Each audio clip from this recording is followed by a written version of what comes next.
Our online workshop today aims at task design for virtual exchanges. So how can we create tasks for our students? What steps should we take? And in other words, we're going to be working on it. So first of all, I would like to remember that in order to have a successful exchange, the task must carefully be planned, and that's why my colleagues are going to help you with the steps to follow. Secondly, that the task that you're going to create today can be used in your future virtual exchanges, which is like really useful. And third, that at the end, we are going to be sharing some of those tasks, and you'll be able to see other peers' ideas, which is always very refreshing. So now my colleagues are going to be helping you with the steps and explaining a little bit more. So Bart, sorry, I didn't skip the slide, sorry. So this is the picture of us. I was just speaking without showing the pictures. And so now the floor is yours, Bart. Okay, you're not sharing the PowerPoint, so I will. Yeah, I'll go. Hold on. No, I'll be there. It's stopped. Yep, I'm here. Okay. Okay. Now you can see it. Okay, so yes, this morning we talked about the different phases, the different tasks, the pre-task and the post-task activities, and with the risk of repetition. But as Barry told us, yeah, it's fine if it's said again, if it's repeated. I will quickly recap what has been said about those task, pre-task, and post-task activities. So for if you want to design a task, we need to think of the activities, what the students will be doing. So if we can see the learning activities, for example, Marleen, click one further. Yes. Then we have the example. For example, my goal for my students is that I want to let them describe their surroundings, their school, their personal day-to-day activities, and I choose in this case to let them make a video. So if I want to let them do that, I think of a pre-task activity. In this case, for example, we need to break the ice a little bit. I told us before. We need to exchange information, making the groups, getting to know the technological tools. In this case, it was a Padlet tool, but also tools for video editing in this particular activity. And of course, they need to write the script beforehand. After they shared the videos, we can have a classroom discussion about the cultural differences, about the similarities between the two partner groups, and we can of course assess the videos based on a pre-formatted rubrics on content, inclusion, collaboration, and the language, empathy, the body language, whatever we want to do.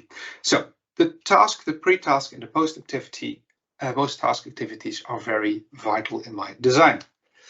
In our design. Okay, moving on to the next slide. Yes, so you've heard a lot about all that's been said from us, but now we actually want to hear from you. So I have a few discussion points, and I've just been inputting your name in a random wheel. So I'm going to pose a question and then spin my wheel and see who pops out, and that person I would like to answer it as best as they can, of course. And if it's not possible to use your mic, you can type it. And if I didn't give your name and you still want to chime in, please do that in the chat. Bart and Anna will keep an eye on that, and then we'll go from there. So my first one is actually a very practical one.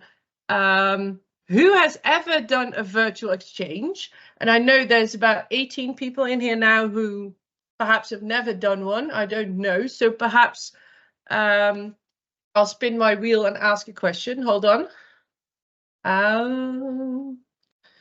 Let's see. Jana, is Jana in here? And has she ever done a VE? Oh, she left. I just noticed. Oh, she has. Okay. Oh, she's here. Yeah, she's here. So would you care to share a positive or surprising thing or something that you think is you know, should be mentioned about this VE that you've done?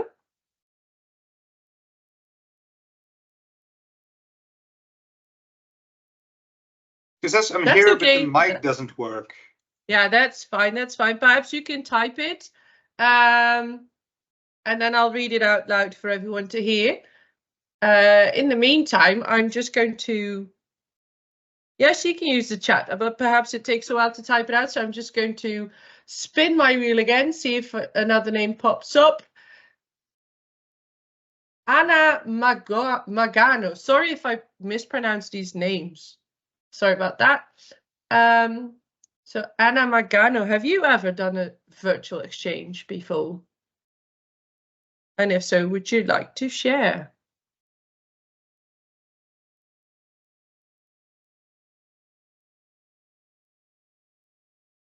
I don't think she... Not sure she's in the... She's not here, no. Okay, okay. Moving on. Well, Jana types perhaps. Nguyen. Oh, that's the last name, sorry, I think. Nguyen van Mai.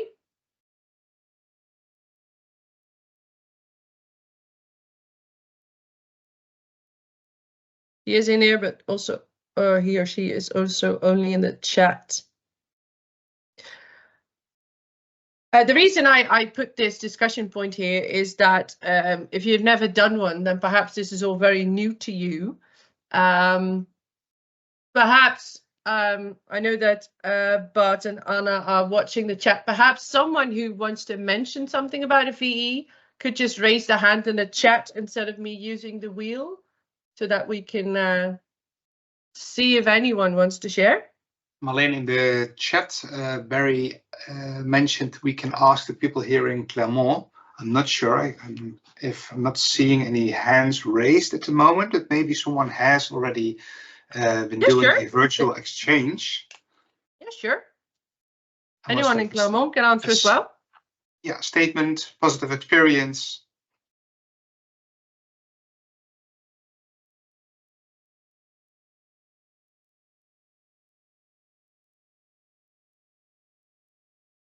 We're not hearing the microphone, the online people.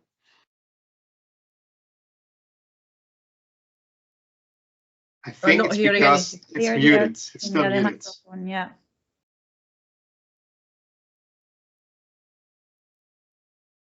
And meanwhile, while we're fixing the technological mic problems in Clermont, we have an answer from Nguyen. And it says, yes, I have done a virtual exchange in Vietnam. Oh, wow. And actually, anything you'd like to share about that? That you thought was surprising or worth mentioning? And also Abdelila mentions he has already been doing a virtual exchange. Nice, nice. So we have some experience here in the room. Yeah, well, that's good. So I participate in a TCAB program, is mentioned now. So I'm just asking this because I want to know if you had a positive experience with it, and if you have done a VE, then of course task design is something that you've come across before, because you have to do that during a VE. So that is good to know that there are some people in here with experience. Barry says there's people in the room. Would they like to share anything through the mic, Barry?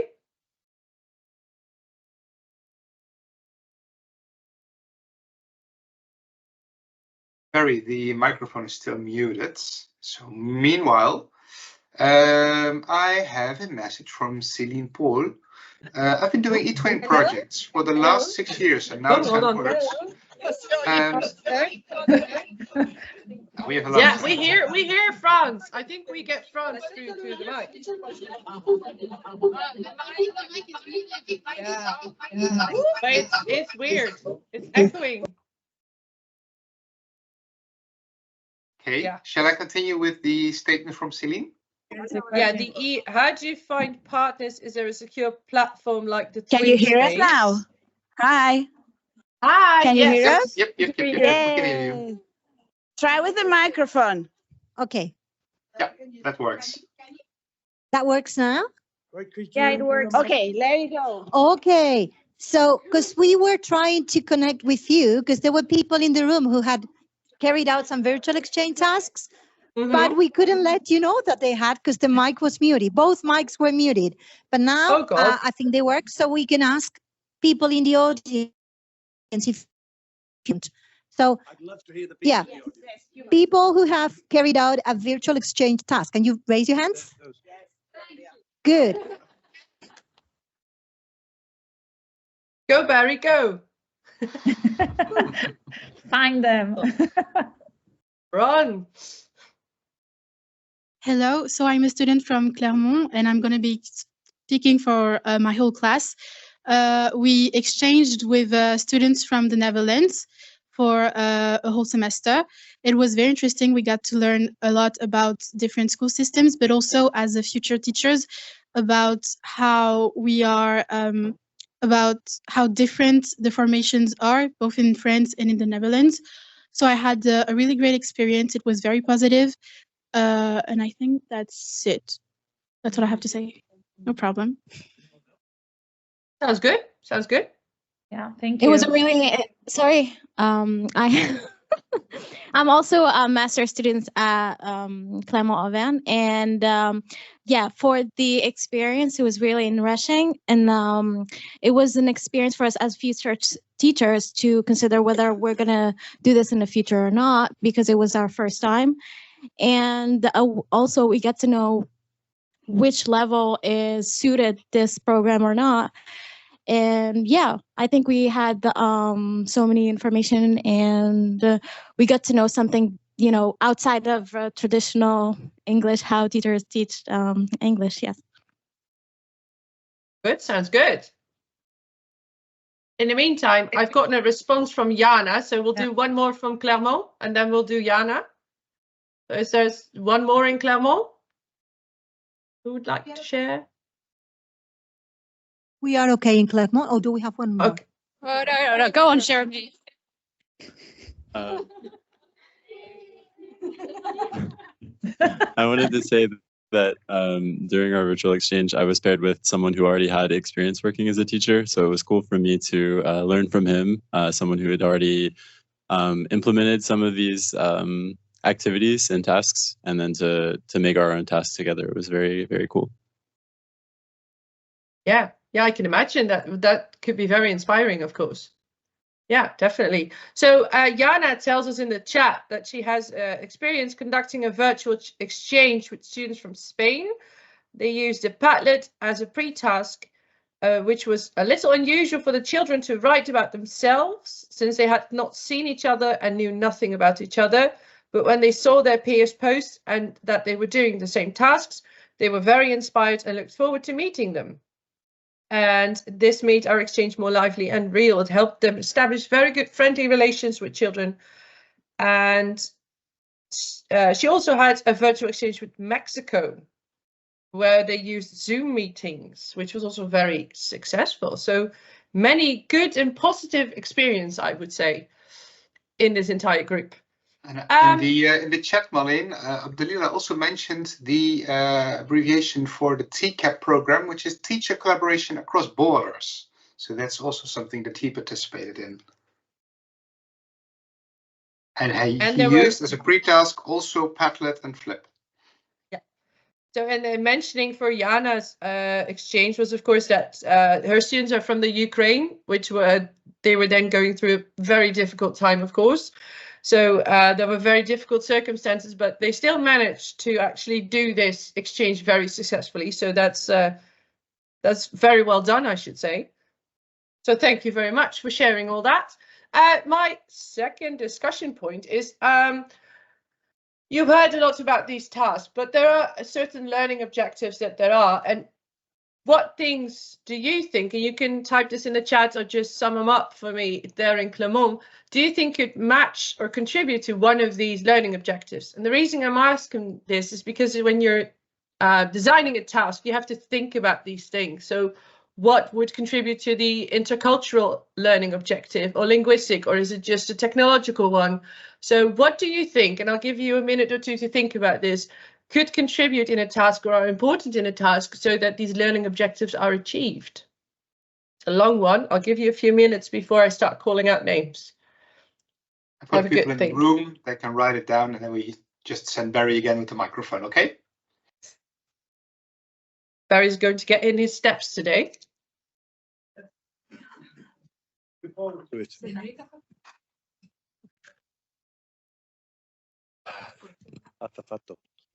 But first I need people to answer the question.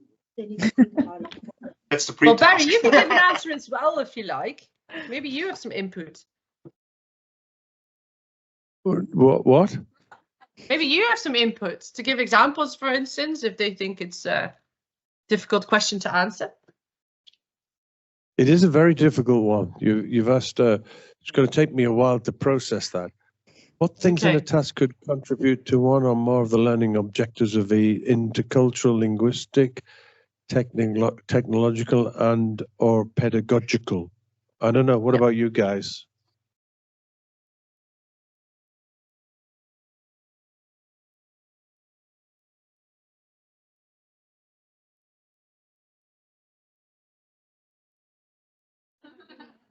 Do you need me to give an example, for instance? So I could do yes, that would be nice. Okay, so for instance, if you think about technological, I think we can all agree things like editing a video could contribute to that if they have to figure that out. But also intercultural, learning about each other's cultures is one thing, but you also have to respect it, and showing that respect in a way that you communicate about it is a very contributing factor to actually learning about it. Linguistic, usage of different vocabulary that they normally perhaps would not use. Things like likes and dislikes, and not just ordering bread at a bakery, but some more in-depth vocab, for instance. And when we talk about pedagogical,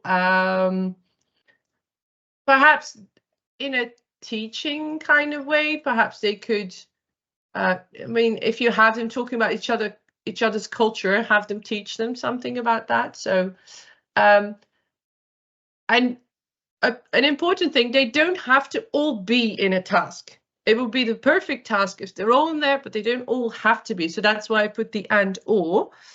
In the chat, I have Abdelila, I think. We worked on a travelogue project. Could you elaborate on that, please, in the chat? And in the meantime, the main task was telling stories about 10 landmarks or cities. Okay. So that's an intercultural thing. Yeah.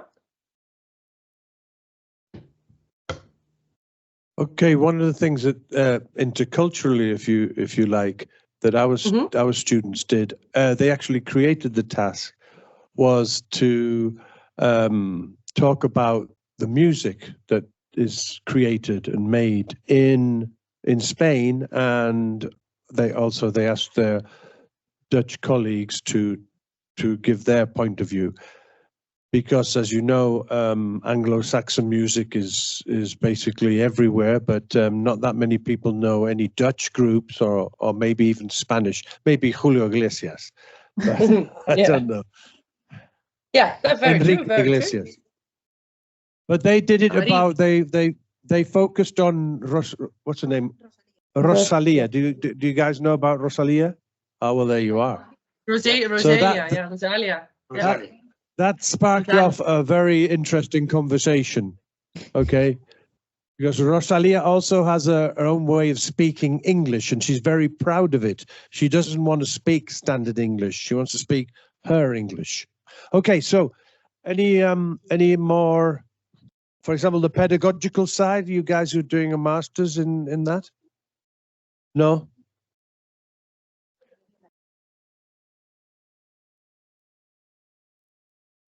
I don't think we have any. Do we have any more people who want to say anything in the room? No, guys. Well, you were so interesting before. I'd really like to hear from you if you've got any more ideas. No matter at all, Barry. I mean, Bart is in a minute is going to give some examples for about tasks, and they will see different learning objectives there. So if they don't come up with anything right now, that's no bother. In the chat, I have. Yes. Yeah, in the chat we have a few answers. Students worked on Marrakesh city by taking photos, making videos, and writing scripts, which would be the technological part of it, of course, and writing scripts, finally sharing on a platform. So there's also, they have to have the structure in there as well. And then we have another one, writing a collaborative story using IA to draw the characters from the descriptions. Wow. So that's also fun. So they have to properly describe something to IA to get the right character drawn that they imagine. So that is also a very linguistic type of task, basically. Yeah. Okay. Looking at the time, I am going to move on to my next one. What would be your ideal outcome from a virtual exchange? If it could be anything, what would be the best outcome possible? Again, I'll give you a minute. I've already told my students this, but 2 of our students got married after meeting in a virtual exchange. Oh, French guy, American female student. So, oh wow! Keep your hopes up. So that's an ideal outcome. I must give you this. Yes, can't top that. So your ideal outcome is matchmaking. You have a VE matchmaking service. Well, I think that's nice. They probably would have never met without the VE. I would say, if you don't mind me Go ahead. giving my 2 penneth worth, I think meaningful interaction, really meaningful interaction where both participants or all the participants are really engaged in the conversation or in the task. That's what I really look for. I mean, and we found many times in the past using virtual exchange. More so, in fact, than maybe in class, because in class they all know each other. So this is, let's say, much more exciting to meet people from outside, you know, new people. Yeah. I don't know. Yeah, and I think it would add, because one of my ideal outcomes would be is that they have fun with it. Of course, the main objects for me would be to have them use English. So I teach English. But I also would like to have them to have fun with the language instead of just, oh, it's English again, or I'm just talking, but have a bit of fun with it. Realize that it's not just some dry theoretical thing, but use it and be happy using it. I think that would be an ideal outcome as well. Using the language as a door opener for new experiences. And I would also say, Marleen, giving everyone an opportunity, because I think some students, if they don't participate in virtual exchanges, maybe they don't have the possibility of meeting people of their age from other countries. And for me, that's also like really important, very important outcome. Yeah, I think so too. Oh, we have a big one in the chat. So someone agrees if the students keep contact afterwards, that's a great win. Jana has a big one about completely different lifestyles because they're from completely different countries, learning about that and how they discussed the loss of their first tooth, how parents celebrated the event of losing a tooth. So foreign information that's completely different from their own and which gives them a wider world view, I think. Cultural understanding, improving English language and technology skills. Similarities and differences. That's a nice one, Catherine. She says it's the outcome is not just to see where you're different, but also where you are similar in different cultures. Very nice. And this is also a good thing to think about when you're designing tasks. What do you want to come out of it? What is your goal? And I think that we covered the next discussion point as well. What do you think pupils would remember or learn most from a VE? Getting married. I think that's you would remember that. learn about different cultures, learn about the similarities between cultures, that we're not so different from each other. That's all things I've heard so far. So I think that would stick to them. And something like the tooth fairy in Ukraine, I think that will be something that they remember as well. So these types of things we've covered already, I think. About using the language in a real context instead of made-up situations in a classroom with your classmates. Do you think they would remember that the most, or is that something that they would remember that they would use the language in a really, I mean, that they cannot resort to any other means of speaking Dutch, for example. And so they really have to use the language, and they're in this situation, and well, this is what it is. So they have to find ways to negotiate meaning, to interact with each other, exchange information. So that's a whole new experience. Definitely. If anyone in Clermont or in the chat would like to say something, just tell me and I'll stop my talking. But now I'm actually going to move on as a bit of a prelude to our actually hands-on part, because when you are going to design a task later on in this workshop, you have to think about a few very specific things. And the first one is, who is your target group for the task? So right now, I would actually like you to think about the task that you would are going to create today. What group of students would you like to develop this for, design this for? Is that for your secondary school pupils? Is that on a certain CEFR level? So think about that for a second, and then you don't have to share. If you'd like, you can, but write it down for yourself because it'll help later on in this workshop.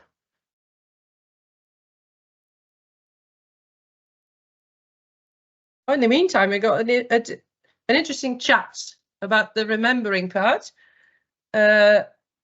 from Paul Celine. We sent mascots to other classes and created videos with the past partners' mascots that they received.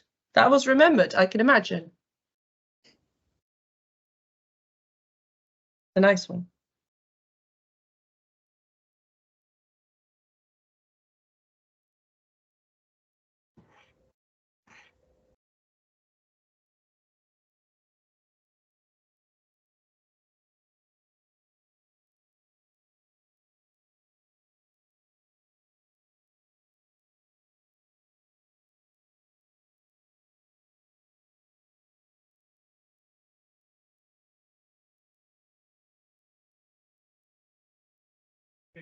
Okay, so this is a good thing to think about. Perhaps you already have a group in mind.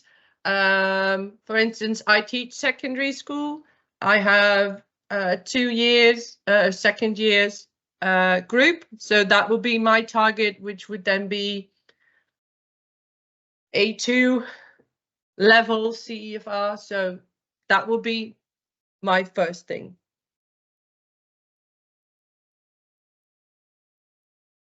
Lots of interesting comments in the chat as well. Perhaps I'll just copy them all in a document and send them out so everyone can read. Because, for instance, it's also very interesting for kids to develop personal relationships. And yes, it's done through a computer perhaps, but these could be very meaningful relationships, of course. For instance, marriage material. Perfect, Cara, thank you. Then another question for your task that you are going to design. What is the goal you want to achieve by this task? And we already talked about that a bit, what would be your ideal outcome. But for instance, the goal you want to achieve by a task could be, we want to make a book together. That could be a goal. A goal could also be to say, I want my pupils to be able to ask for specific directions in a country. I want them to be able to use the language to figure out puzzles or riddles or whatever. So it can be many various things. And right now, I just want you to think about that. And there's no wrong answer, basically. And if you have any questions or doubts, would this be a good goal? This would also be a good point to ask that question if you have any questions about that. These are just questions to make you think, hopefully.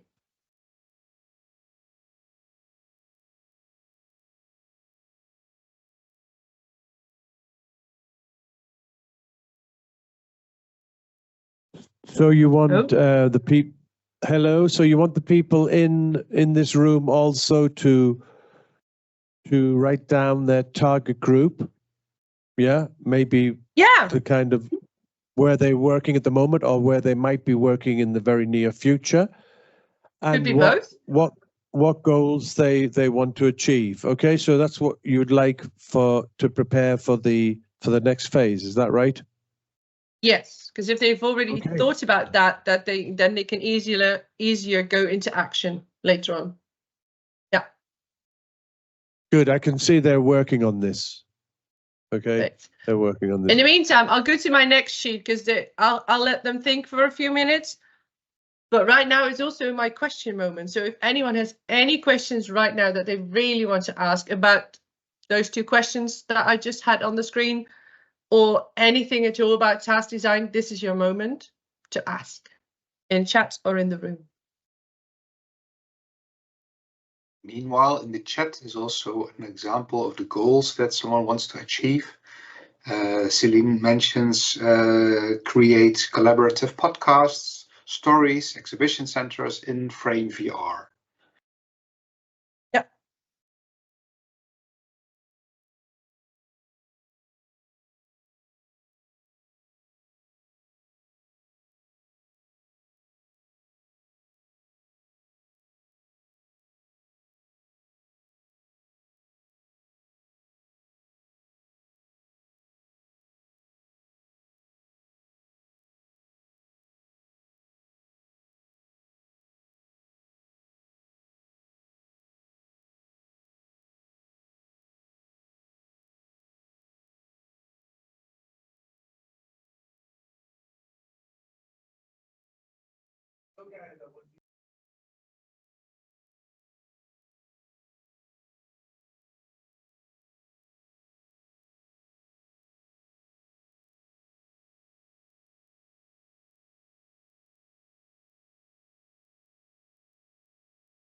So are there any questions right now that I can help you with, or we can help you with?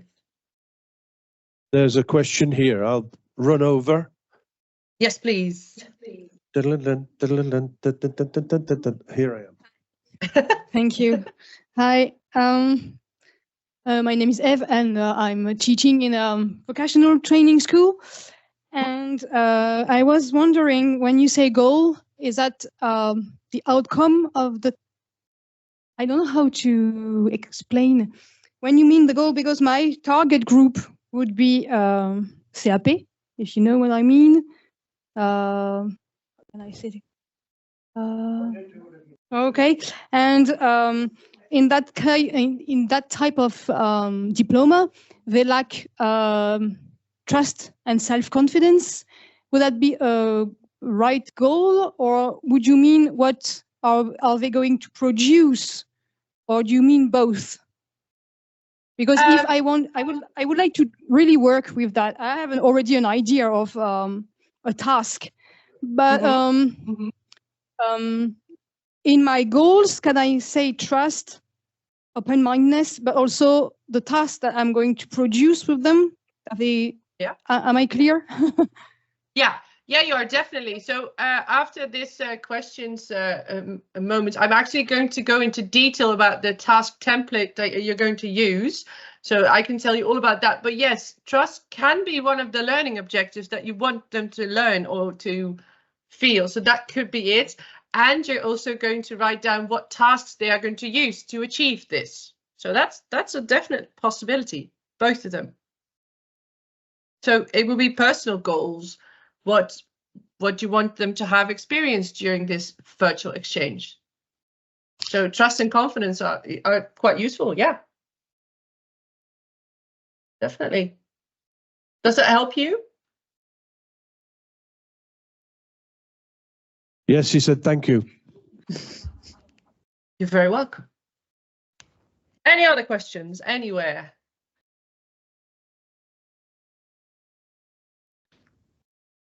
Yeah, so these outcomes can be of different types, right? As our friend from France just mentioned, it can be like a personal, or interpersonal achievement. Apart from linguistic or intercultural, they can all be done at the same time, right? Is that what when you mention outcomes? Okay. Yeah, I think that and that's the thing with virtual exchanges. There's not just one outcome. There's multiple things. So while they're earning trust or achieving the interpersonal goal, they're also achieving a linguistic goal, probably. So it's an and situation, basically. Yeah, and the thing is, you're creating an experience. You're setting up an experience for them. And for example, unexpected things can happen. I mean, the marriage we discussed before, but that's what I mentioned in the chat before, stories about the tooth fairy. I mean, that's not something that was created or designed in the beginning. It just happens when two people communicate with each other and stories are exchanged. Absolutely. So yeah, there's many different outcomes to this. And that's what makes it so interesting. You're not just learning, I don't know, talking about English, the present perfect and how to use it, but you're actually learning that and cultural similarities and how to get confident in speaking in this language and how to edit a video. So it's like stepping stones, basically, all of it together. Yes. Okay. Are we ready to go on to the task template that we're going to use later on today? I think we are. So what I'm going to do now, we have within eLive, we have a task template, and we are going to send it to you in the chat as well. And perhaps Barry can figure out to get it to the people in Clermont that you're going to use later on to actually design your task. Mind you, this is a tool to organize it into the 3 phases. It's not the actual worksheet or Padlet or anything that you're going to create. You're going to do that next to this task template. This is more of an outline on anything that you want to go and design. So I'm starting with the first bit of this. And of course, your task has a title. It could be anything. Would you like to visit my school? Do you also have a swimming pool in your school? I don't know. It could be any title that you like. Then, of course, the topic. If I stick to would you like to visit my school, the topic would be talking about your school, presenting your school, to anyone in a video or a presentation or live or anything. Target group, that's the one that we just talked about, or I just had to think about. It could be secondary school pupils, CFR level A2. Yeah, that's just to sum it up. So this task template is also going to be something that other teachers can use as well. So you are designing it, but you have to design it in such a way that your colleague that comes next and wants to do this task as well, that they can just get started with it, because everything they need to know is in this template. Therefore, also the summary of activities. So what are they going to do? Are they going to start with a Padlet, then do a presentation, go into the Frame VR world? It's just a short summary or sum up of what they're going to do.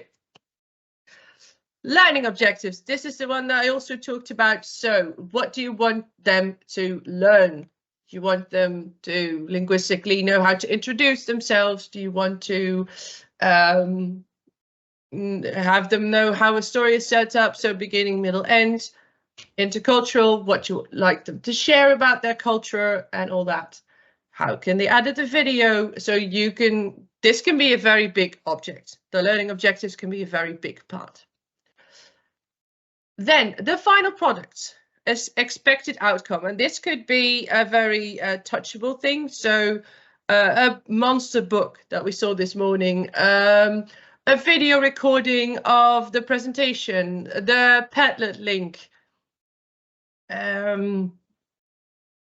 the answer to a puzzle that they had to do, for instance. Tool suggestion. We managed, I mentioned a few already: Padlet, video, Frame VR, Teams, PowerPoint, anything that they could use during this task. The next one, has the task been tested? For you guys who are now going to create or design a new task, the answer is going to be no, because you haven't done this task yet. You haven't gone into a classroom and had pupils do this task. So for you, this answer is going to be no. When you have tested it and you upload it, for instance, or give it to a different colleague, then you can answer yes to this.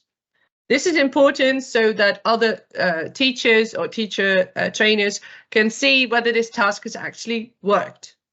I mean, I can fill this in with rubbish and just say it has been tested, but then when they go and try it out, it's going to be rubbish. So that's why that question isn't there. And then the author, that is, of course, you and yourself, or you and your colleague. Just so you get the credit, this is your task. That is the first part of your task design. And I think the easiest one, my opinion. Moving on to the second part, these are the task. Sorry?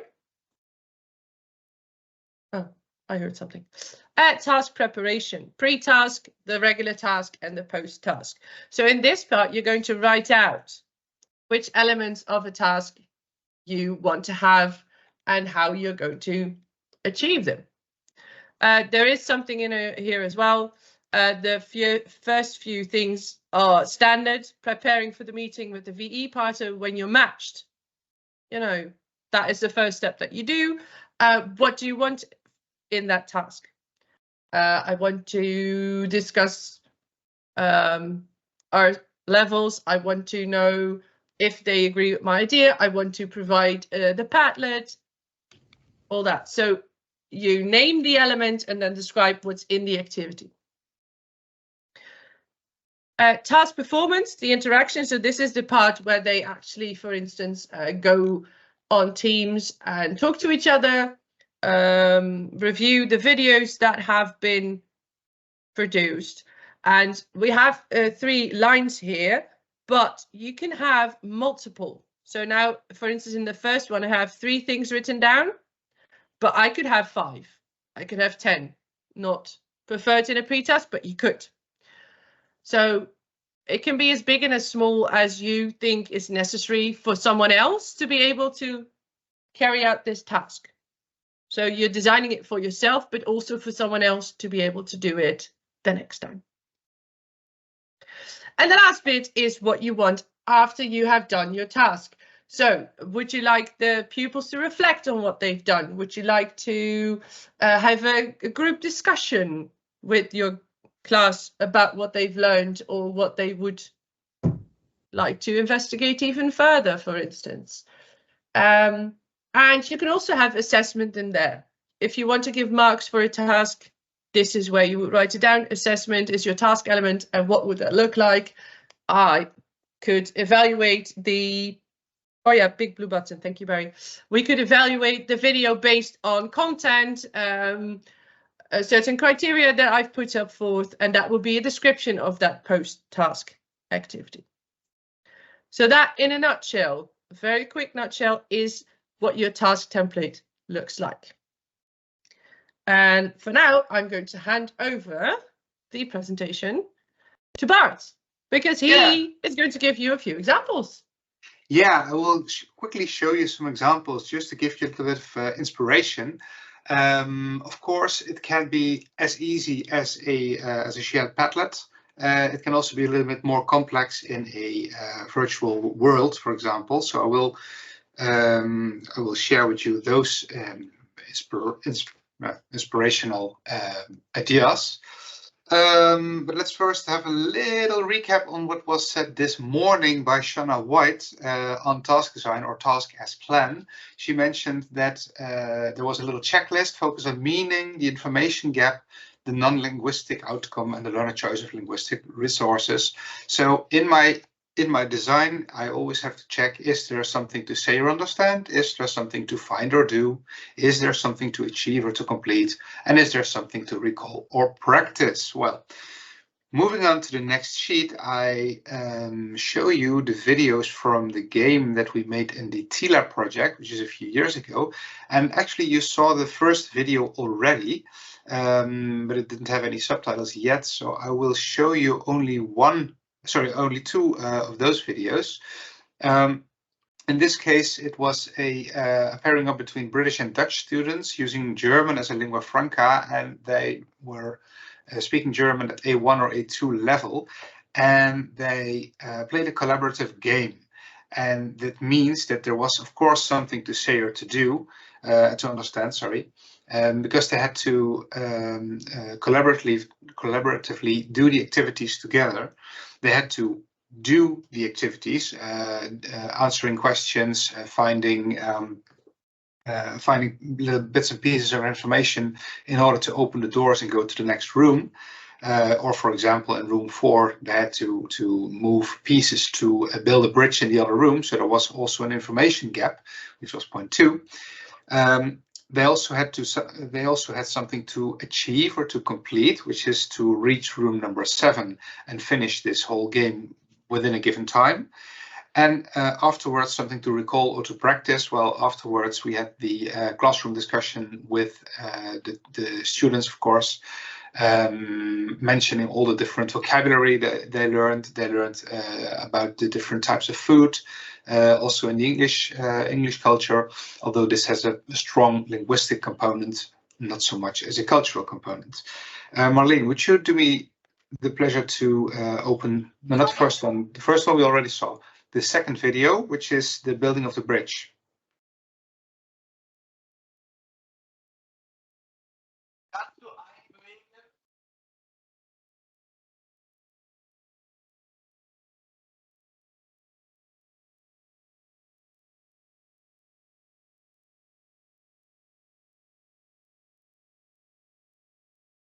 I'm not sure. I mean, I can't hear it right now. I'm not sure if they can hear it. But let's narrate it at the moment. You see here the students who were paired up, one British and one Dutch student, trying to build the bridge, and they find the cheat code, so they jumped over the bridge. And then the most wonderful thing happened. The Dutch students moved over to room 4 and searched the other pair and explained to them in German that they can also use this trick, use this cheat code.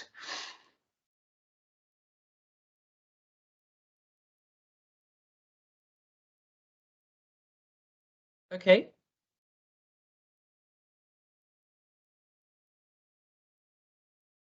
I have lost sound completely now. Hold on. Technical issues. Okay. Reshare your. You can reshare your screen maybe and tick the box of audio recording.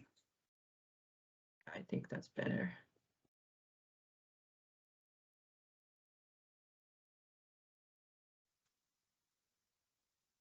So in the last room, yes, in room 5, 6, 7, they had to answer questions, and by answering the questions correctly, they gain points, and by having enough points as a group, the door opens, and then they come into the kitchen where they need to collect several ingredients, and they cannot see the ingredients because in this room it was designed in a way that one avatar needs to be in one place, and then somewhere else in the room the recipe appears. So there was an information gap. They need to discuss what type of ingredients were needed for a certain recipe. In this case, it was typical German food. Was haben Deutschland? Österreich 100 Milch. Zo rein. Wat is meal? Was ist keine deutsche Automarke? Nee, Skoda. Skoda. Ich denke, weiß ich nicht. 5 Punten aus 5. Weißt du, wie viele wie viele schnell du kannst treiben auf der Autobahn. Und Jacob, Billy, weißt du, wie schnell du kannst fahren auf der Autobahn in Deutschland? Skoda. Nein, ich meine, wie schnell die Auto...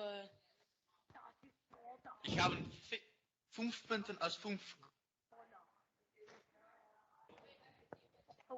Een appel, 1 ei. Ik heb een ei. Ik geef die appel. In der Bau. Okay, es ist gut, es ist gut. Milch.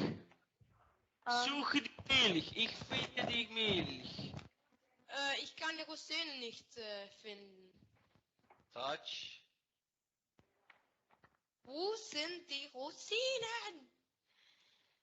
Ich will nur meine Rosinen. Max, step away. Oh, yes. Goed zo. Oh, well done. Oh, ja. Goed. Prima. Taleri, goed gemaakt. Goed gemaakt. Ja, wie made it? We are... Ja! Goed gemaakt. Goed Ja. is het, goed. Good, good. Hey. Hey. Okay, so here you can see they're very enthusiastic, they're very engaged, they're using the language in order to move on in this game. They're really working together. They took about 1.5 hours for them to complete the full game. So what you saw at the end was the happiness that they reached it, and it was all a very positive experience. Moving on to the next, well, it wasn't the game, next simulation we made. This was in the Tequila project. And here it was a little bit different because we paired up the French and the Dutch students, again, German as a lingua franca. And we did this for 6 weeks in a row, where the students were paired with each other, and my student number 1 would pair up with the French student number 1 at location number 1 in the virtual environment, where they carried out certain tasks, certain language tasks. For example, what's in your what's it called, in your bread box, like what's for lunch. And in this way, they exchange information about how their personal day-to-day life is, and they compared the schools. But because they did it over a longer period of time, they would really recognize each other and building a certain trust connection with each other. Moving on to the next sheet. Okay, so... No, oh yeah, sorry, we're going to skip the seminar part. Where my student explains how fun it was, because, well, I think that given the amount of time, we should let you do something. So here we see a task which is filled in already. This is a task presenting your school to international peers in the video. And here you see the 3 elements, the pre-task, the task, and the post-task design, where you can find, for example, the video, how to make the video. This is an asynchronous task, and all the things that need to be done before. So they need to be acquainted with the tool. They need to know how to video edit. They need to pair up with their peers. They need to use Padlet. So that's all part of the pre-task activity. Then the actual task activity, in this case, is a very short one. As you can, yes, please show it. As you can see there, this is the pre-task activity. Here they get to know each other. This is the icebreaker, where what Barry told us before, the informational exchange, which is needed if you want to collaborate in the next task. Moving on to the next sheet. There we can see also a pre-task activity. This will be the script that we're going to that they are going to make. They're going to write out. Okay, moving on to the next. And here we have the final, the post-task activity. The schools are presented, they gave them some feedback on the videos, and this is the review at the end, the feedback they give on each other's schools' presentations in this tool. So in this way, or in such way you can fill in the template we just showed you. Okay, so my question would be, in the post-task activity, they come back to their own class and they have a fruitful discussion on the differences and the similarities between the different schools, because, well, they presented their schools. You can also think about what more things can the students do with this information. There can be other types of follow-up activities. For example, in this case, it was a classroom discussion, but they can also have a presentation, or they can present back to their partners, or they can write something about it. I mean, there are so many textual activities, text types you can use for a post-task activity. So my suggestion, my advice would be to be creative in this and to think of activities that you want your students to do after they gained the information. Okay, thank you very much.